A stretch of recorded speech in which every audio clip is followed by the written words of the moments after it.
D'accord. Ah, ok. Bonjour à tous. Bonjour Monsieur Emmanuel Roudier. Bonjour Monsieur Damien Deveau.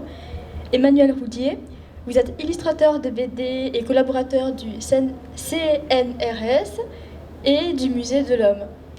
Vous êtes reconnu à l'international pour la qualité de votre interprétation des connaissances sur le Paléolithique durant la période de la dernière grande glaciation.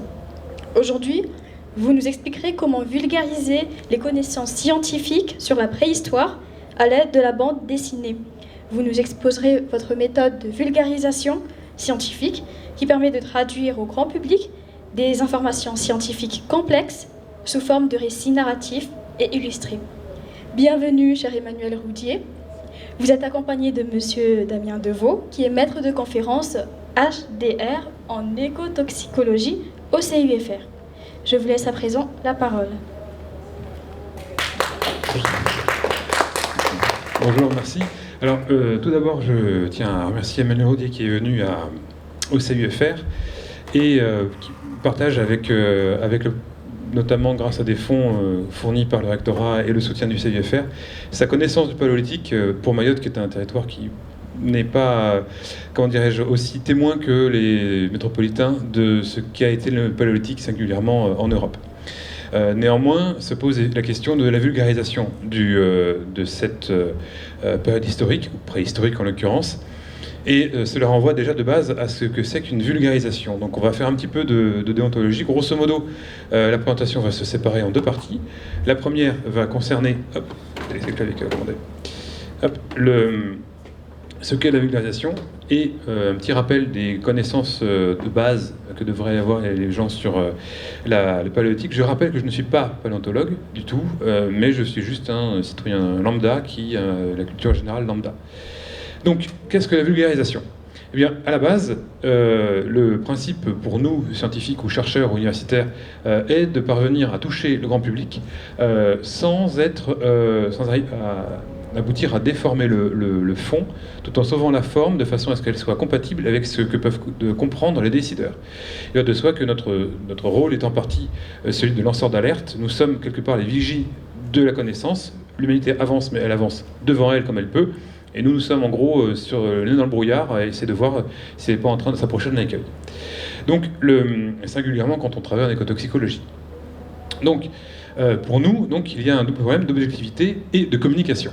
Ce qui aboutit à la nécessité du rappel de la neutralité de la recherche. Et il y a pour cela, en l'occurrence, 4 écueils. Le premier, c'est le risque d'être inaudible. On a tous son exemple GIEC, qui, depuis des années, répète une information considérablement importante pour l'ensemble de l'humanité, et qui prêche dans le désert, et qui est moins entendu qu'une gifle de Will Smith, par exemple. Ensuite, le risque de perte de crédibilité. Ça aussi, c'est un problème. Quand on veut, par exemple, trop vulgariser, on finit par ne pas être suffisamment rappelant de sa propre autorité de compétence. L'autorité de compétence a un autre travers, le troisième, qui est celui que vous allez devoir vous lier parfois à des situations sociales particulières. J'ai typiquement la pensée de ce qui se passe aux Antilles, où la problématique de la chlordécone est souvent matinée des problématiques liées à l'esclavage.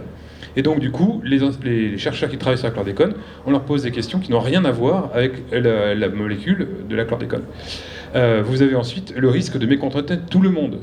Là, ça arrive également. Quand vous aboutissez à dire, bon, la situation n'est pas comme ce que le camp A ou le camp B voudrait qu'on le dise, et là encore une fois, travaillant sur les pesticides, au colloque, je pense que régulièrement, j'ai des pointeurs rouges qui se présenteraient sur moi si c'était autorisé. On a donc un autre problème qui est celui que malheureusement dans le monde moderne, le fait de passer à la télévision ou le fait d'être bien en vue force un petit peu l'hubris des chercheurs comme de l'ensemble de leurs contemporains, et donc il y a le risque de la personnification autour d'un chercheur ou d'un lanceur d'alerte qui du coup peut devenir un personnage politique, ce qui pose un autre problème. Vous avez aussi des lanceurs d'alerte je pense particulièrement à professeur Belpomme par exemple sur la chlordécone, qui a joué en essayant de communiquer très fort sur la chlordécone, en disant des choses fausses mais très audibles, aboutissant à risquer ce qu'on appelle jeter le bébé avec l'eau du bain, En gros, il a joué au poker sur une thématique de santé publique. Il a presque gagné, c'est-à-dire qu'en définitive, il aurait très bien pu faire passer une information au grand public qui aurait été décrédibilisante pour lui et pour la thématique auprès des spécialistes, et du coup, le grand public n'aurait pas compris pourquoi l'État se serait retiré de la question de la chlordécone. On ne joue pas au poker avec des thématiques de santé publique. Donc ensuite, il y a l'affect qu'on peut avoir autour d'un personnage. Et là, pour le coup, on entre dans une vulgarisation relevant, pour le coup, de ce que peut faire une bande dessinée. Et pourquoi ? Parce que le grand public va réagir à un certain nombre de stimuli, et notamment le pathos, la personnification, la personnalisation, le fait de se projeter dans un héros ou un anti-héros, et aboutir à transmettre un message par les émotions, qui sera nécessairement en partie fausse, puisqu'il y a un filtre qui va s'imposer, qui sera celui de l'émotion. Donc on va passer au-delà du filtre, donc c'est à moi que revient le lourd de tâche de vous faire un petit cours de rappel de paléanthropologie. Alors voici la famille des hominidés. Vous avez ici orang-outan, gorille, les homos, chimpanzés, bonobos. Et tout ce petit monde, si on exclut les orang-outans, forme la sous-famille des hominidés. Si on exclut les gorilles, on tombe sur la tribu des hominini. Et si on exclut, on se rassemble uniquement sur les hominines, donc on tombe sur les hominini.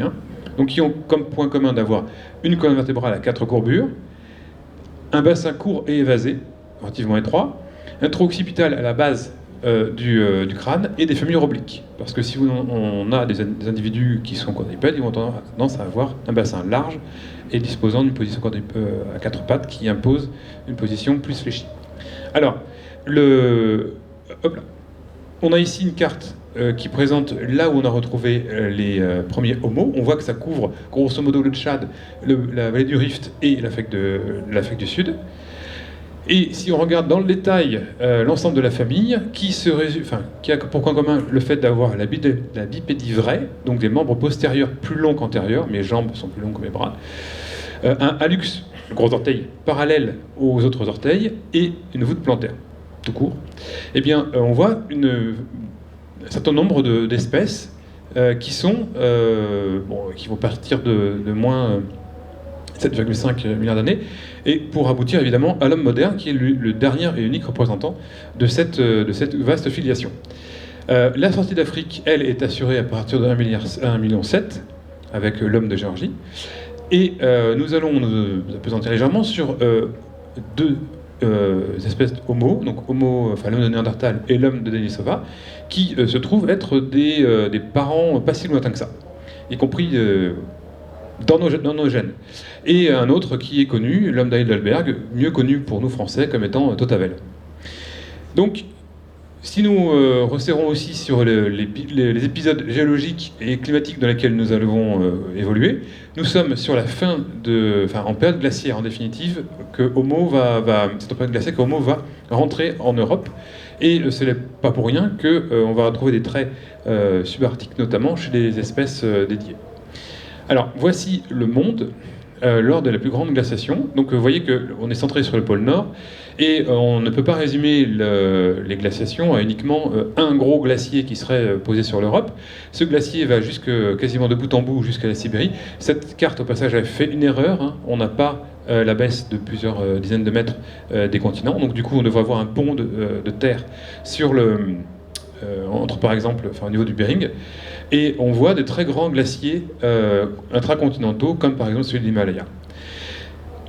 Donc voilà, il fait froid, il fait singulièrement froid à cette période-là. Accessoirement, je l'ai pas dit tout à l'heure, on est en train de faire la même chose en sens inverse. Donc il risque d'avoir singulièrement chaud plus tard.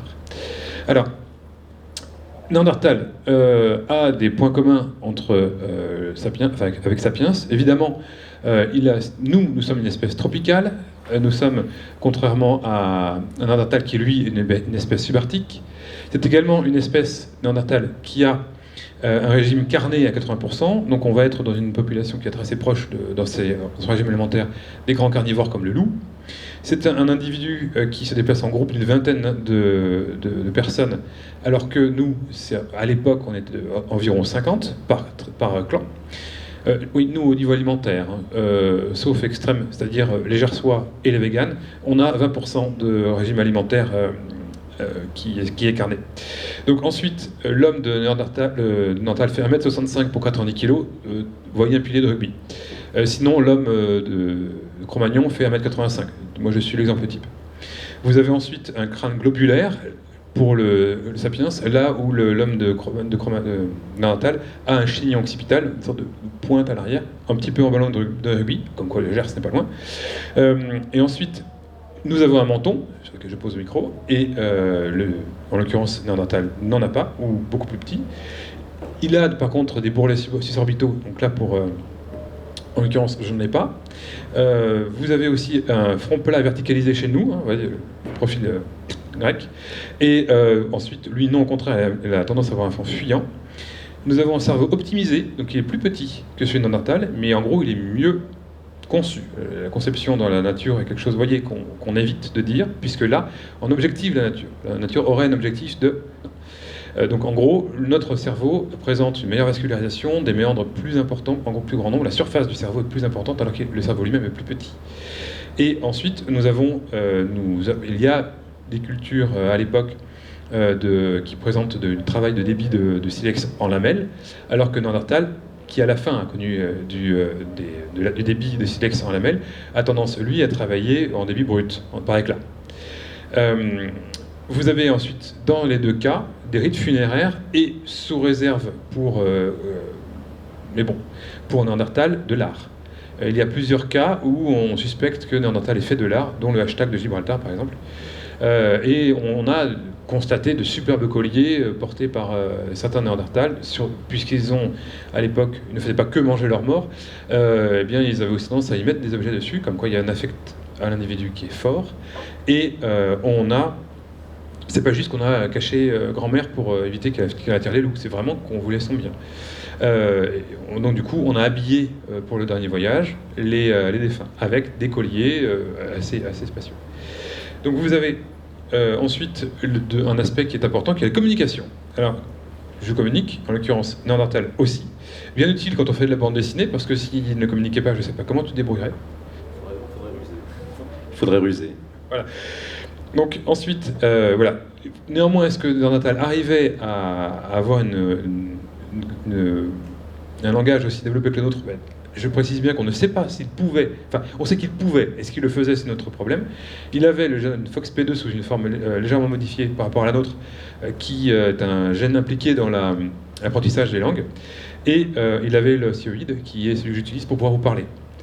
C'est une sorte d'étrier dans le cou qui permet de déployer la gorge. Ensuite, la communication passe aussi par la forme la plus primitive, naturelle et, heureusement pour l'espèce, bienvenue de communication.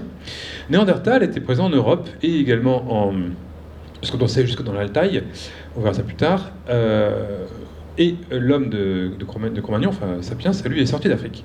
Et quand il est sorti d'Afrique, il est forcément passé par le Moyen-Orient, où il a rencontré notre ami Néandertal. Et il se trouve qu'ils ont été plus qu'amis. Il y a eu, alors suivant les auteurs, de 10 000 à 50 000 ans de fréquence de fréquentation entre Néandertal et Homo sapiens.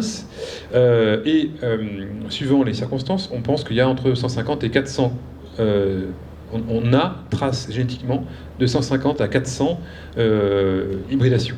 En gros, monsieur, madame n'étaient pas de la même espèce. Alors, c'est peu et c'est beaucoup. C'est-à-dire qu'en définitive, ça montre que les espèces étaient interfécondes. On est 400 même si on dit 400 sur 10 000 ans, c'était pas non plus fréquent.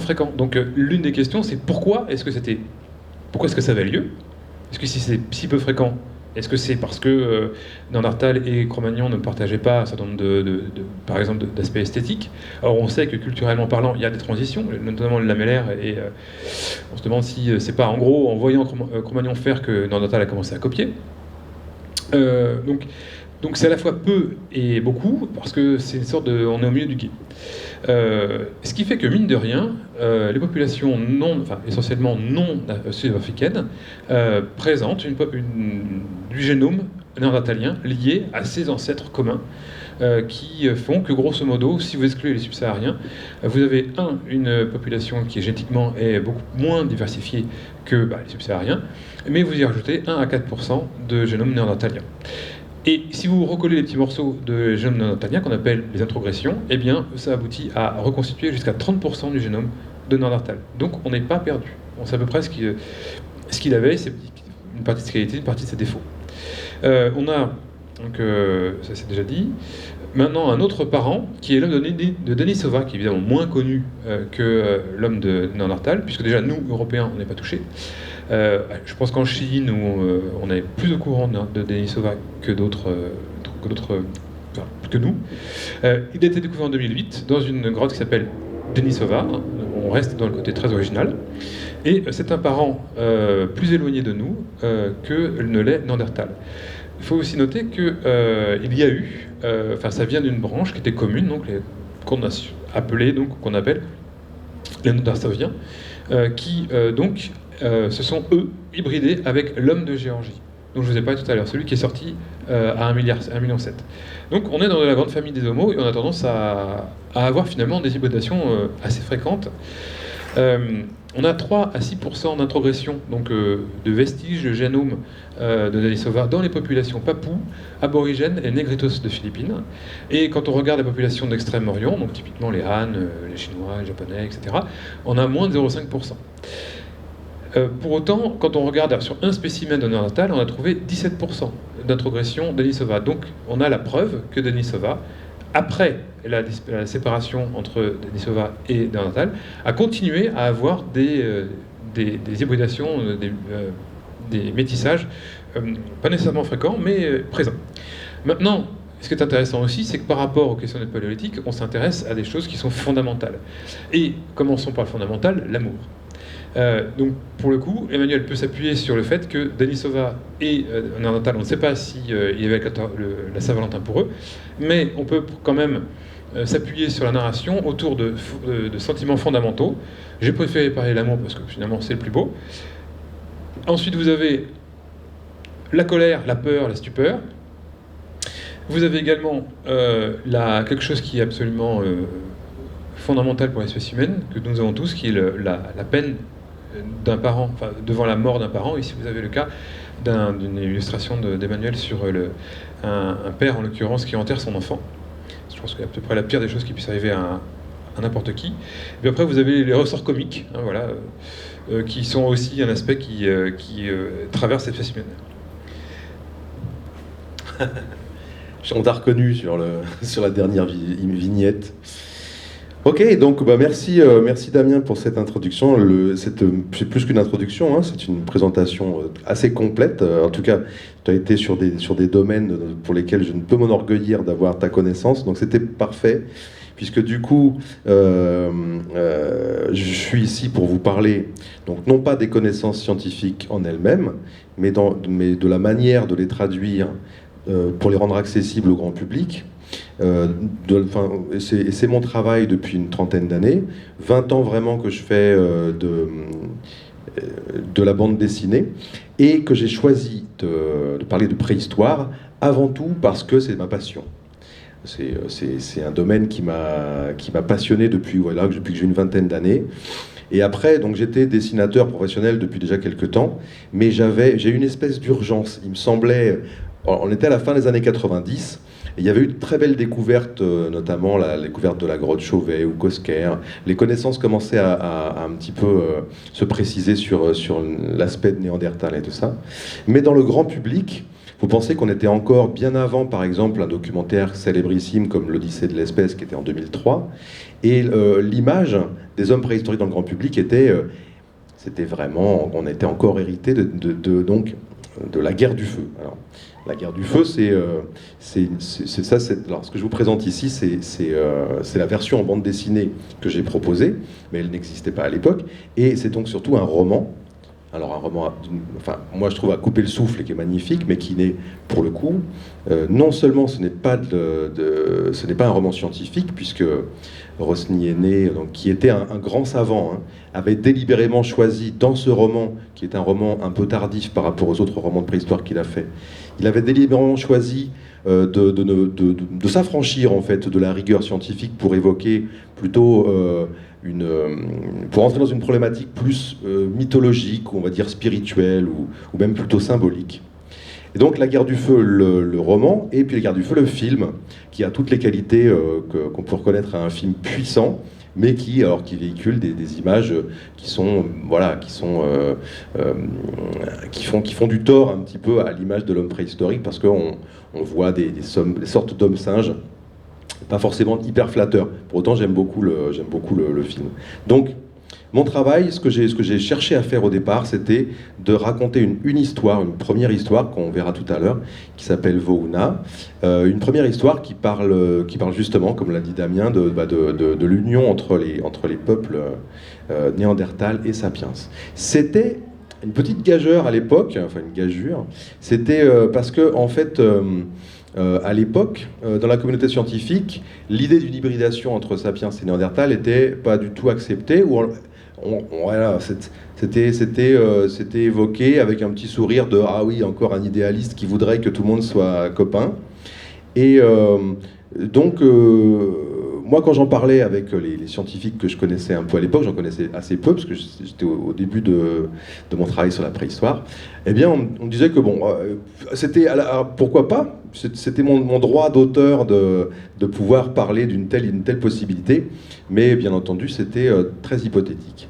Et ensuite, on va voir après, du coup, avec les planches que je vais vous montrer, ma carrière a toujours oscillé entre un partenariat éclairé avec des scientifiques qui m'apportent des connaissances parfois très pointues. Vous allez voir qu'il y a des images que j'ai réalisées avec le concours de savants vraiment au top niveau. Et puis aussi, et ça c'est une partie de la vulgarisation qui est, à mon sens, essentielle, et puis aussi avec mes propres rêves, avec mes propres partis pris d'auteur, qui, pour le coup, alors, je dirais pas trahissent les données scientifiques, mais cherchent à aller un peu au-delà, avec toute l'humilité, bien sûr, de quelqu'un qui va raconter une histoire sans prétendre enseigner des faits scientifiques. Mais parfois, et comme c'était le cas dans Vohuna, donc la première BD que j'ai fait, parfois on a une petite intuition. Et là, par exemple, moi c'était ma première BD et je parlais de l'hybridation entre Néandertal et Sapiens, et il s'est avéré que, eh bien, elle a eu lieu. Alors, pour vous parler de simplement cette série La Guerre du Feu que j'ai fait donc il y a quelques années, donc c'est pas ma première bande dessinée. Je la présente rapidement comme ça parce que elle est intéressante dans la mesure où c'est une BD qui m'a permis donc là d'être complètement hors de la vulgarisation scientifique, puisque l'idée que j'avais dans ce cycle, c'était de rendre justice à l'œuvre artistique La Guerre du Feu. Donc par exemple, on va présenter dans La Guerre du Feu un lion des cavernes qui... Alors, ici on a un crâne de lion contemporain, mais le lion des cavernes n'était pas très différent, si ce n'est que le lion des cavernes n'avait pas de crinière, on va en reparler tout à l'heure, alors que le lion de la guerre du feu, bon, il est décrit avec crinière, tout simplement parce qu'effectivement, les connaissances n'étaient pas les mêmes à l'époque et maintenant, mais en plus, j'ai envie de dire, comme je vous l'ai dit tout à l'heure, c'était pas la préoccupation principale de Rosny à cette époque-là. Donc, mon travail sur la guerre du feu, c'est un travail que j'ai fait après des années de travail nourri par la science, et c'était un peu libératoire de me dire, là, on va être dans le fantasme de la préhistoire. Mais donc là, ensemble, on va parler, donc là c'est pour vous montrer La Guerre du Feu, donc le roman paru en 1911 avec des connaissances parcellaires, et en fait il explorait non seulement un substrat, on va dire scientifique, mais qui n'était pas prépondérant dans ce texte, mais il explorait surtout un fantasme d'un monde farouche, d'un monde démesuré, dans lequel l'homme allait être livré en combat avec les éléments. Très important, La Guerre du Feu, parce qu'en fait, pourquoi est-ce que ce roman a eu énormément de succès? Parce qu'il évoque on est sur une symbolique très puissante. Le feu, c'est la symbolique du savoir. C'est le feu qui éclaire dans la nuit, mais c'est aussi le savoir qui éclaire dans les ténèbres obscures de l'ignorance. Et qu'est-ce qui va pousser les héros de La Guerre du Feu à devenir des humains? Eh bien, c'est qu'en fait, au moment où ils vont aller conquérir le feu, ils vont aussi découvrir quel est le secret de ce savoir, et ce secret que propose Rosny Aîné, eh bien c'est le partage, puisque comme le feu, le savoir se partage sans se perdre. Donc c'est très fort symboliquement, mais on n'est complètement pas du tout dans la problématique de la vulgarisation scientifique là. Donc je me suis fait plaisir à le faire. Donc vous voyez que là on a des mammouths qui combattent avec des aurochs. On est vraiment dans l'imagerie préhistorique fantasmatique, avec des animaux féroces, avec des coups de massue, tout ça. Et avec des environnements colossaux, voyez, une espèce de fleuve gigantesque. L'endroit n'est pas situé, en fait, il a délibérément brouillé les pistes, Rosny est né dans ce roman-là, mais c'est vrai que c'est un fleuve. Alors, c'est deux fleuves qui coulent dans des sens différents. Il y a des gens qui se sont amusés à essayer de le localiser, mais ça, en fait, c'est impossible. Tout ça pour dire que là, on était sur une préhistoire de la démesure et du fantasme, et ce que j'ai eu envie de faire donc, dans mes premiers travaux, c'était un peu l'inverse, c'est-à-dire une préhistoire au contraire de la mesure scientifique juste, et en essayant d'être sur un registre plus intime, moins épique.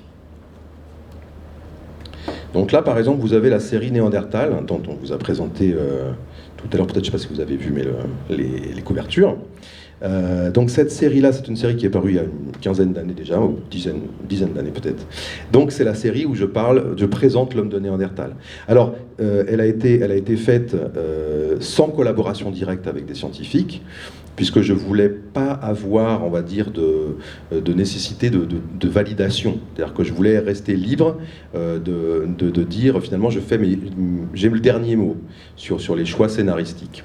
En revanche, j'ai quand même souvent discuté avec des scientifiques quand j'élaborais le scénario de cette histoire, de manière informelle, pendant des festivals, des salons, autour d'un verre et tout ça. Et toutes ces discussions ont été fructueuses parce que elles permettaient en plus d'aller au-delà, en fait, au-delà des faits qui étaient exposés dans les livres ou dans les articles, mais justement d'aller un petit peu gratter tout ce que les scientifiques pensent, tout ce qu'ils imaginent, mais qu'ils ne peuvent à aucun moment écrire dans des papiers qu'ils doivent publier. Et donc moi, je suis friand de ça, parce que justement, c'est là qu'il va y avoir un peu toute cette zone grise, où c'est très très nourri par la science, mais tout à coup, il y a un peu aussi les envies, et puis il y a aussi, bien entendu, toute l'idéologie de l'époque qui s'exprime dans ces interstices, et qui va colorer, bien sûr, donc à l'époque coloniale, bien sûr, l'époque coloniale a coloré tous les premiers récits de rencontres entre des peuples différents, par exemple. Et maintenant, quand on raconte un récit, par exemple, comme je l'ai fait, de rencontres entre les Homo sapiens et les hommes de Néandertal, bien entendu, on est sur un tout autre schéma de rencontre. Néandertal, donc, c'est une BD qui a mis en scène donc les hommes de Néandertal exclusivement, il n'y a pas du tout de sapiens. Et mon idée dans cette série, c'était donc d'être juste au niveau des représentations de la préhistoire de cette époque-là. Donc là, on parle il y a 50 000 ans environ. Et voilà, c'est des choses aussi simples que tout. Là, vous voyez par exemple c'est un abri sous roche avec des huttes en dessous. Donc là, j'ai pris beaucoup de soin à représenter un campement, d'hommes de Néandertal. Il y a encore beaucoup de gens pour qui on est sur l'idée de l'homme des cavernes, c'est-à-dire quelqu'un qui va dormir dans les grottes comme un ours allongé sur le sol. Alors, c'est pas du tout ça, mais pour vous dire que là, on est sur un domaine de vulgarisation qui est très très très de base, c'est-à-dire que l'idée c'est vraiment d'aller au plus simple. Il s'agit de casser les images vraiment très anciennes et qui vraiment nuisent à la figuration de nos ancêtres de manière un tout petit peu, respectueuse. Voilà. On a beaucoup de visions de l'homme bête et tout ça, qui se tient pas vraiment debout, qui porte des peaux de bête.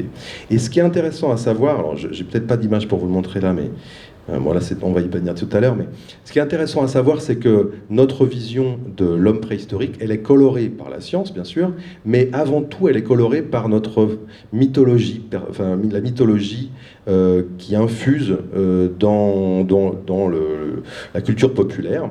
Et elle se nourrit, par exemple, du folklore médiéval, par exemple. Et l'homme sauvage velu, on le retrouve sur des blasons, par exemple, de boucliers médiévaux et tout ça. Il n'a pas du tout attendu la science préhistorique pour être présent dans notre imaginaire. Et donc, aussitôt qu'on a appris qu'il y avait bien des gens qui vivaient bizarrement, c'était avant Adam et Ève et tout ça. Et puis, en fait, Adam et Ève, peut-être ça n'avait pas existé. Aussitôt, ça a été facile de reprendre cette imagerie de l'homme poilu avec sa massue et de l'associer à l'homme préhistorique. Quand bien même, déjà à l'époque, les scientifiques présentaient des hommes préhistoriques qui n'avaient pas cette allure-là. Y compris dans les premiers romans, les tout premiers romans du milieu du 19e siècle, on présentait déjà des chasseurs de rennes habillés avec des vêtements cousus. Enfin voilà. Alors dans ma BD, je vais aller à l'encontre de ces idées reçues et je vais me nourrir du coup de toutes les recherches scientifiques que je vais pouvoir faire en faisant une petite veille sur Internet par exemple et en lisant des articles de journaux spécialisés. Mais aussi, et ce qui va être intéressant, c'est de travailler avec les reconstituteurs. Alors ça, c'est un champ de l'expérimentation en fait scientifique. Il y a beaucoup de gens qui font ça en préhistoire, c'est-à-dire qu'ils vont travailler à retrouver les gestes de l'époque et fabriquer des faux objets pour voir comment on va les user, comment on va les travailler, tout ça. Donc là, par exemple, cette page de BD, vous voyez qu'on voit le héros qui est en train de fabriquer une lance. Donc il y a aussi beaucoup de textes, mais que j'ai eu la décence de ne pas mettre parce que sinon ça accroche trop l'œil. Donc là, vous voyez ces gestes, je ne les ai pas faits par hasard. Donc j'ai travaillé avec un ami, là, que je vous ai montré je vous montre des photos, voilà. Tout ça, c'est des photos qui ont servi en fait à faire ces dessins. Je m'en suis servi comme base. Donc c'est de la documentation. Et là, pour le coup, bon, ça, on ne peut pas trouver ça sur Internet. Hein. Il faut vraiment soi-même expérimenter, soit alors, là, c'est donc Florent River, que je salue si jamais il regarde ces images un jour. Mais voilà, donc c'était donc des expérimentations qu'on a fait pour fabriquer cette lance. Et c'était un grand plaisir de retrouver ces gestes-là et de les illustrer au plus juste pour ce recueil. Alors, Néandertal, je l'ai travaillé en bande dessinée, mais je l'ai travaillé aussi, et c'est ce dont je vous parlais tout à l'heure, en illustration. Donc là, à contrario de mon travail d'auteur de BD, là j'étais strictement illustrateur, et je travaillais donc en collaboration avec un scientifique qui est monsieur Antoine Balzo, et qui est donc chercheur au Muséum national d'histoire naturelle, c'est long à dire. Voilà, et qui est le spécialiste des cerveaux de Néandertal notamment, par exemple, et qui travaille sur tous les hominidés anciens, mais Néandertal particulièrement, il est très très très pointu sur le sujet. Et donc on a fait ce livre ensemble pour justement présenter qui était Néandertal. Alors, la particularité de cet ouvrage, et ça a été passionnant pour moi de le faire, donc je remercie donc les gens de Belin qui m'ont donné la possibilité de le faire, c'est de proposer à chaque fois une vision d'auteur sur un chapitre donné de l'étude sur Néandertal, et non seulement de proposer cette vision à travers une grande illustration, mais également un petit texte qu'on mettait à côté ou en bas du dessin pour raconter mes choix en fait, pour parler de mes choix, pourquoi j'avais choisi de faire telle ou telle image, pourquoi j'avais choisi tel ou tel détail. Et on va regarder un petit peu quelques images de ce livre et vous allez voir que ces choix sont parfois guidés par la science et parfois non. Là, c'est par exemple la couverture de l'ouvrage, elle reprend un détail de cette image-là. Alors, je vais m'approcher un peu pour la regarder en même temps que je vous parle, parce que c'est plus simple. Cette image-là, elle présente une famille qui a existé, hein, vraiment, c'est une famille dont on connaît les ossements. Une famille qui vivait en Espagne, à El Cidrón, il y a environ 50 000 ans. Une famille importante parce que on a pu étudier leurs os, mais on a pu étudier aussi leur génome. Et ça nous a permis de comprendre qui étaient ces gens. Et vous voyez là, typiquement, c'est ce que je disais tout à l'heure, j'ai une illustration qui présente une galerie de personnages qui a l'air assez fantaisiste et avec des trognes un peu, quoi. Mais en fait, tout est hyper précis, au maximum en tout cas de ce que j'étais capable de donner. C'est-à-dire que, par exemple, la taille des individus, elle est conditionnée par les infos qu'on m'a données sur la taille des individus retrouvés, enfin, estimé par rapport à ce qu'on a retrouvé de leur squelette, mais aussi donc la proportion de femmes et d'hommes. Enfin, donc il y avait vraiment tous les individus étaient listés.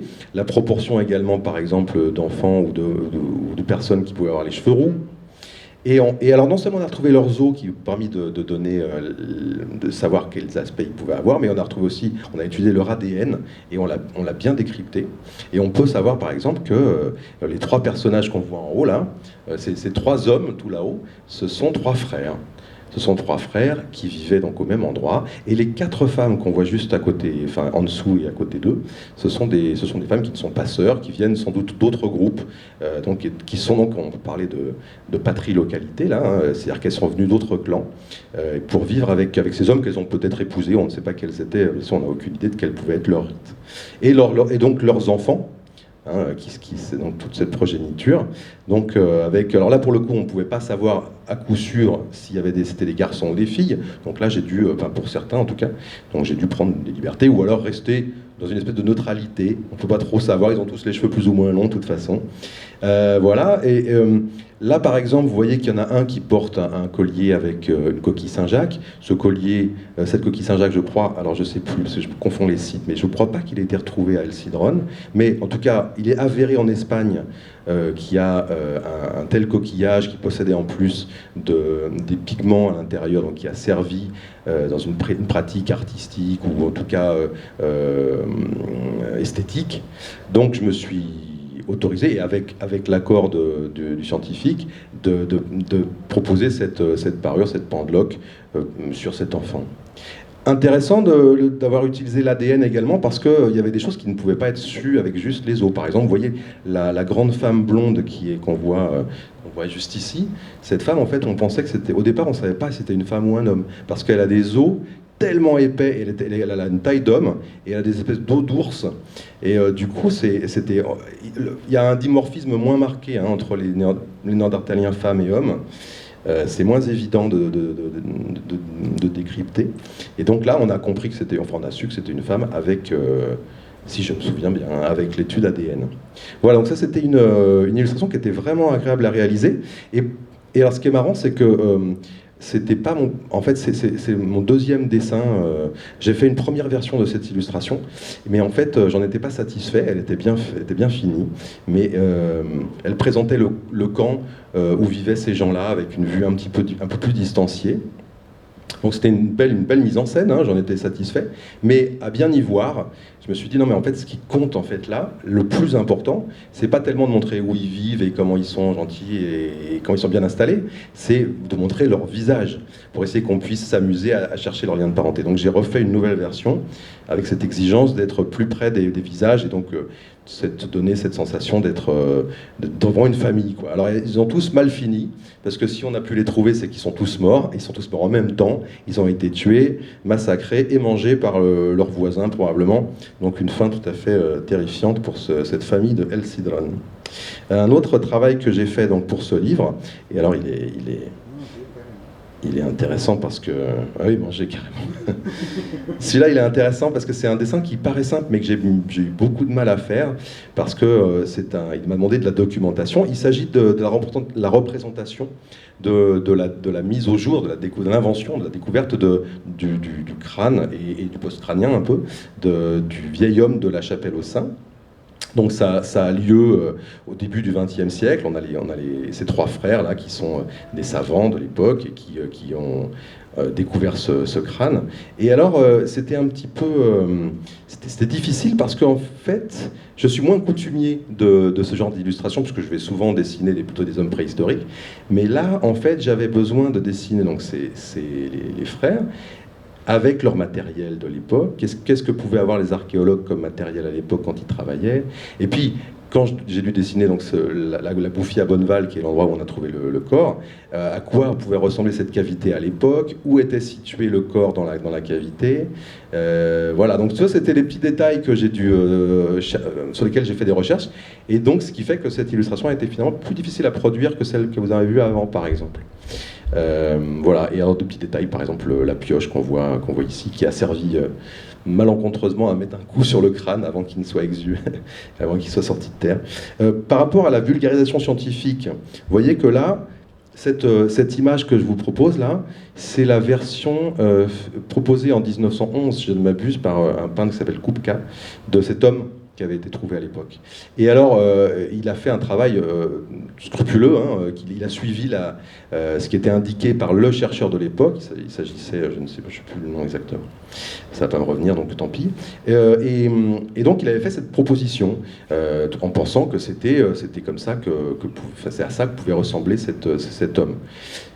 Alors, on sait maintenant, 100 ans plus tard, que c'était pas du tout le cas, mais on a toujours en tête, enfin ça c'est en tout cas, c'est valable pour moi, c'est-à-dire que quand je propose une reconstitution d'un homme préhistorique, une reconstitution ou même un récit qui met en scène les hommes préhistoriques, je prends toujours des gants en disant, aussi bien avec le meilleur soin que je peux accorder à la documentation, si ça se trouve, dans 30 ans, on pourra se taper sur le ventre en disant qu'est-ce que c'était ignorant cette façon de présenter ses ancêtres, voilà. Parce que la préhistoire c'est une science qui est passionnante parce qu'elle évolue très vite, enfin beaucoup plus vite que d'autres sciences en tout cas.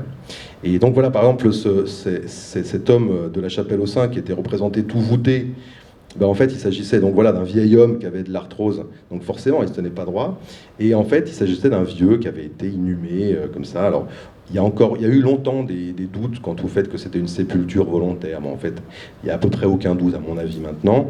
Donc ça, c'était une image qui m'a été commandée par un musée, le musée de l'homme de la Chapelle aux Saints. Et donc j'ai fait voilà, le moment un peu poignant où on va mettre en terre ce vieil homme qui est mort, qui avait plus de 60 ans. Donc là encore une idée reçue, hein. On a eu toute l'idée qu'il n'y avait personne qui vivait vieux à cette époque, alors qu'en fait, le problème de l'espérance de vie, c'était la mortalité des enfants surtout.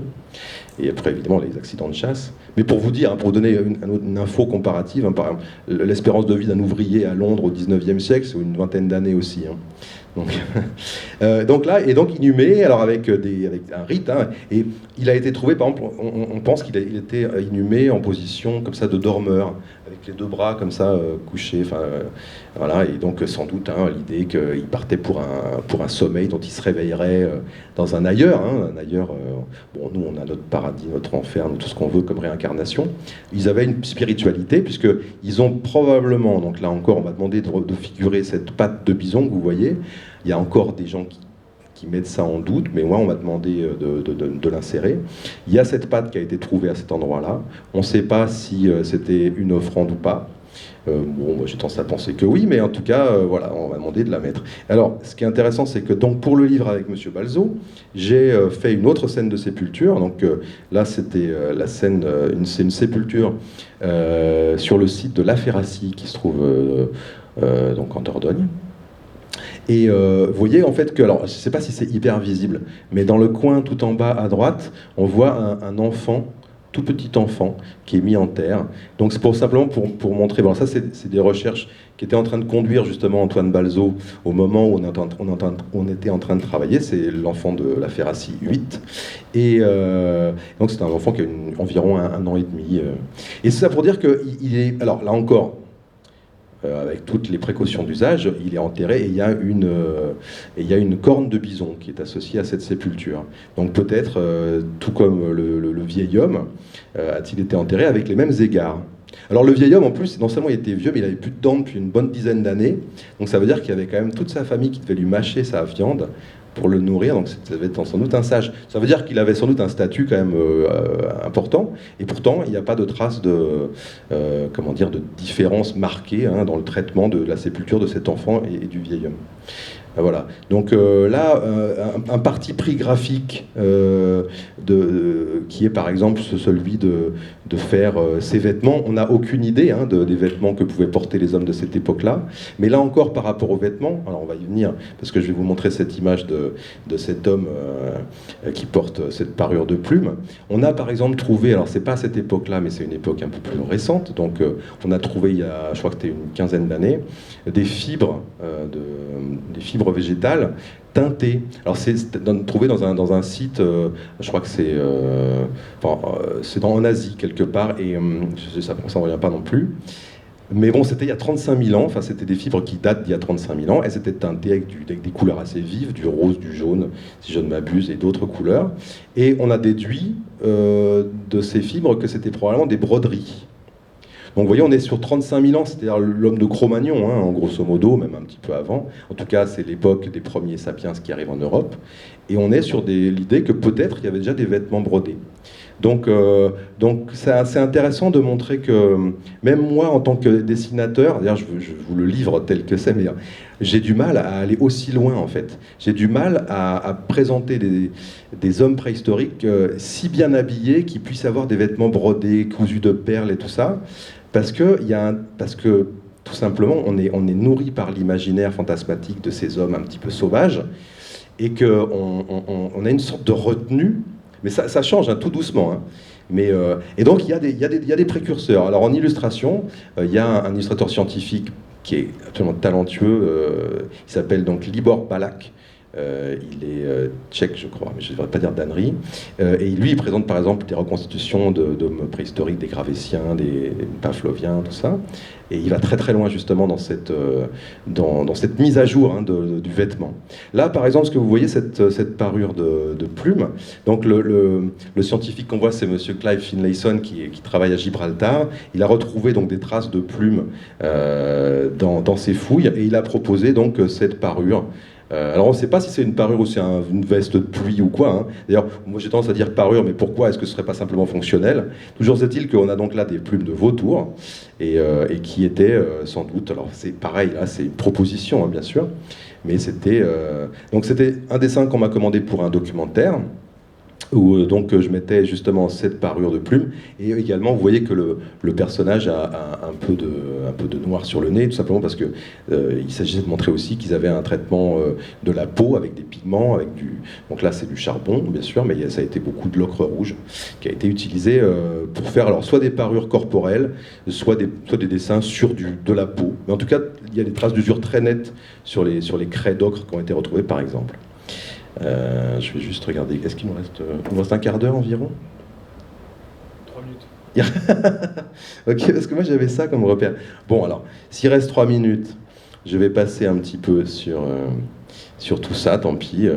Là, vous voyez, c'était un dessin qui était important pour cet ouvrage parce qu'il s'agit justement de la rencontre entre Sapiens et Néandertal, dans une version mise à jour, puisque notamment par rapport à l'allure des sapiens modernes, vous voyez que là ils ont une allure tout à fait africaine, ceux que j'ai dessinés. Donc c'était un choix qu'on avait effectué avec Monsieur Balzo, de présenter justement des sapiens modernes sortant d'Afrique. Là ça se passe, donc la documentation qui m'avait été fournie, c'était cette grotte au Moyen-Orient, dans l'actuel Israël, qui est la grotte, dans le mont Carmel, je ne sais plus si c'est Taboun ou je ne sais plus, mais...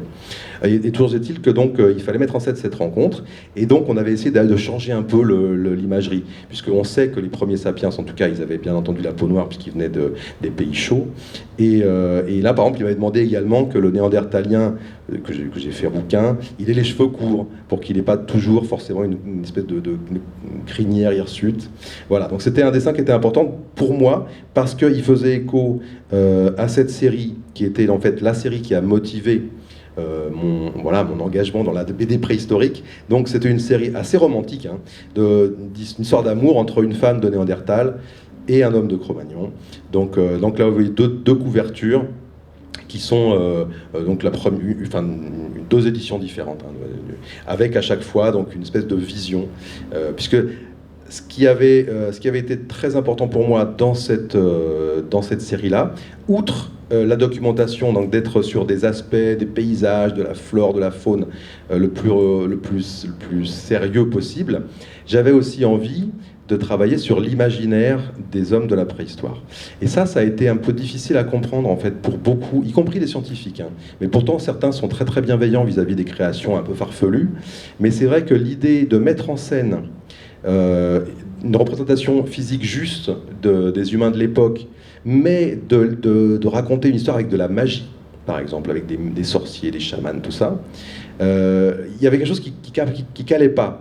Pourtant, pour moi, c'était indispensable pour pouvoir vraiment entrer dans l'imaginaire qu'on retrouve des hommes préhistoriques, parce que, par exemple, donc là, je vous passe le moment du bébé, mais par exemple, on avait dans ce récit cette espèce de sorcier, là, qui est un homme à tête de lion, et cet homme à tête de lion, il est inspiré d'une statuette que vous voyez à côté, d'un homme à tête de lion, une statuette qui est très ancienne, elle est datée d'il y a 35 000 ans, la statuette de Hollenstein-Städel, trouvée dans le Jura Souabe, et c'est un homme à tête de lion, sculpté, je vous le présente là, sculpté dans une défense d'ivoire. Et donc là, c'est tout à fait fabuleux, parce qu'on a une statuette très ancienne, donc 35 000 ans, c'est une des premières statuettes de l'humanité, et là, on a l'expression d'un imaginaire. Donc ça, si vous voulez, c'est quelque chose qui, pour un auteur de récit, c'est fabuleux. Parce que là, on a envie tout de suite de donner vie à ce personnage-là. Alors, j'en parle avec les élèves que j'ai vus à Mayotte là, toute la semaine. Bien sûr, ils connaissent d'autres personnages d'hommes à tête d'animaux. Hein. Alors, il y en a qui vont parler du Minotaure, il y en a qui vont parler des dieux égyptiens et tout ça. Et c'est bien parce que du coup, on voit bien que là, on est sur un folklore qui est très très ancien. Et alors l'homme à tête de lion, alors en plus il y en a qui demandaient, mais alors, il y avait des lions en France métropolitaine. Alors voilà, oui, il y avait des lions, je vous en montre un là. Donc avec à peu près, hein, vous voyez, le même crâne, tiens tu peux le montrer peut-être, le même crâne de lion que celui-ci, un poil plus gros, et avec pas de crinière. Alors pas de crinière, comment est-ce qu'on peut le savoir? Ça encore, c'est une source documentaire supplémentaire pour un auteur comme moi qui suis un illustrateur, mais ça c'est aussi pour les scientifiques.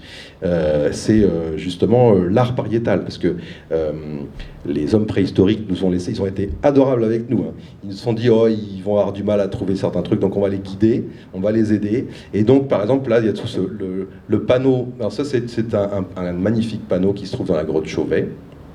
En Ardèche, et donc on l'appelle le panneau des lionnes. Et là vous voyez ces lionnes hein, qui sont en train de courir derrière des bisons. Alors on pense que c'est des lionnes parce que c'est une troupe de lionnes et que ce sont des chasseresses, mais il y a d'autres endroits où des lions sont figurés, et c'est certain que ce sont des lions parce que des spécialistes des lions ont reconnu des parades nuptiales, que sais-je, et donc voilà, avec pas de crinière. Vous voyez qu'il y a aussi du rhinocéros et tout ça.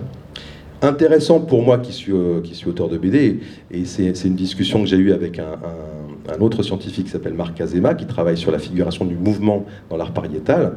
On a par exemple cette scène avec les lionnes qui courent derrière les bisons, ça fait furieusement penser, plus encore qu'à une troupe de lionnes, à quelques lionnes qui sont en train d'avancer.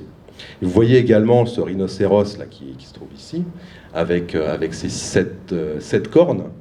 Alors qu'est-ce qui nous empêche de penser que simplement c'est la figuration du mouvement du rhinocéros, là encore on retrouve cette figuration, cette juxtaposition. Par exemple, si vous voyez les statues indiennes avec les dieux à plein de bras, il ne s'agit non pas de dieux qui possèdent plein de bras, mais de dieux qui sont très actifs et très rapides et qui vont avoir plein d'activités.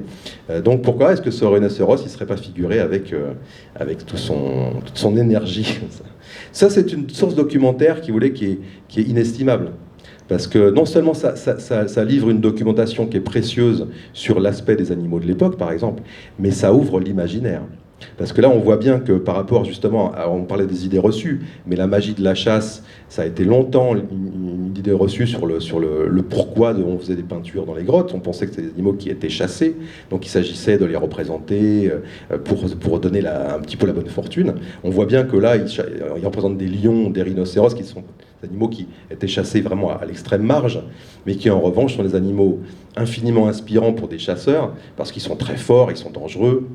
Et donc, c'est des animaux qui étaient, alors comme dit Jean-Claude, bons à penser plutôt que bons à manger. Voilà, donc moi, tout ça, ça m'a complètement nourri. J'ai compris d'ailleurs continuer à faire des dessins inspirés encore d'autres images de grottes. Hein, par exemple, cet homme à tête d'oiseau qui est inspiré de la scène du puits de Lascaux. Et donc tout ce travail finalement de vulgarisation scientifique, il a un objectif, c'est celui en fait de rendre facile aux enfants, au grand public, l'accès à des connaissances scientifiques parcellaires, parce qu'on ne va pas être exhaustif, mais plus encore que de rendre l'accès facile ou de diffuser une connaissance, ce qui me motive vraiment, et ce que je pense qui est fondamental en fait dans la vulgarisation, c'est de donner envie, c'est d'ouvrir l'appétit vers l'idée d'aller plus profond, plus loin dans la recherche. Parce que c'est la démarche que j'ai fait moi-même. Hein. C'est-à-dire que quand j'ai commencé à m'intéresser à la préhistoire, à travers par exemple les premiers romans que j'ai lus, comme La Guerre du Feu, j'ai fait le chemin et petit à petit, donc je suis allé voir des sites en Dordogne, etc. Puis finalement, j'ai fini par lire des livres extrêmement pointus auxquels j'aurais rien compris quelques années auparavant. Donc voilà, si je peux réussir à travers mon travail, que ce soit dans les musées, que ce soit dans les BD, ou je vais vous montrer les dernières images dans le jeu de rôle même. Un jeu de rôle, c'est une pratique passionnante parce que c'est une pratique qui permet de s'investir de manière extrêmement puissante dans un univers et dans un imaginaire. Et le jeu de rôle permet justement de découvrir, de donner envie justement d'aller plus loin dans la découverte d'un univers disparu. Là, par exemple, la préhistoire dans mon jeu de rôle Wurm, ce sont des livres qui racontent comment ça se passait à l'époque, mais qui servent en fait de guide pour pouvoir ensuite permettre aux joueurs de ces jeux de proposer leur propre vision de la préhistoire, nourrie par cette base scientifique. Voilà, donc on a fait un petit tour. Je suis désolé, j'ai un petit peu dépassé l'horaire, mais voilà, je vous ai présenté donc les différentes manières dont je vais faire de la vulgarisation, c'est-à-dire un travail très en collaboration avec les scientifiques, un autre qui va être plutôt inspiré par la science, mais qui va avoir qui va avoir pour objet de livrer une vision d'auteur. Et puis aussi un travail qui donne envie aux gens de eux-mêmes se faire leur propre imaginaire. Pour finir, je s'en conclurai simplement en disant que là, je suis actuellement en train de travailler sur une nouvelle BD. Ça fait des années que je n'avais pas fait de BD. Et c'est une BD qui, là, pour le coup, c'est la première fois que je travaille vraiment main dans la main avec une équipe scientifique, puisqu'on va partir sur un site magnifique, qui est le site du Rosel en Normandie. Et là, c'est la première fois, en fait, que vraiment je fais une BD totalement nourrie par les informations scientifiques. Et je pensais au début que ça allait être un peu dur d'être aussi contraint par le format, par les connaissances, de ne pas pouvoir aller trop au-delà de ce qui était déjà défini par ce qui a été trouvé sur le site. Et en fait, c'est l'inverse qui s'est produit. C'est-à-dire que les informations sur le site étaient tellement passionnantes que j'ai pas eu besoin d'en rajouter. Et j'espère que vous aurez le plaisir de découvrir cette BD d'ici peut-être un an, un peu moins peut-être. Voilà, en tout cas, je vous remercie pour votre attention.